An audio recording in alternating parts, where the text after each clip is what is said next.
Баршаңызға сәлем.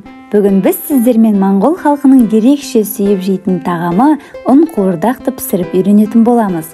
Алдымен пиязды орташа жұқа етіп турап, сосын картопымыз езіліп кетпеу үшін төрт бұрышты пішінде орташа етіп тураймыз. Етті осылай орташа ұсақ етіп тураңыз. Қызып тұрған майға алдымен пиязды қуырып, үстіне етті саламыз. Қуырып алған соң көп емес, ет бататындай етіп қана су құямыз. Алдын ала илеп қойған бір жаймақ қамырды жұқалап жайып, тағамның ұнын дайындайтын боламын.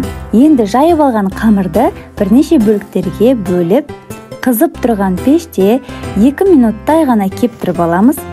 Енді қамырды жылы күйінде жіңішкелеп кесіп аламыз. Дайын картопымызды салып қайнатамыз.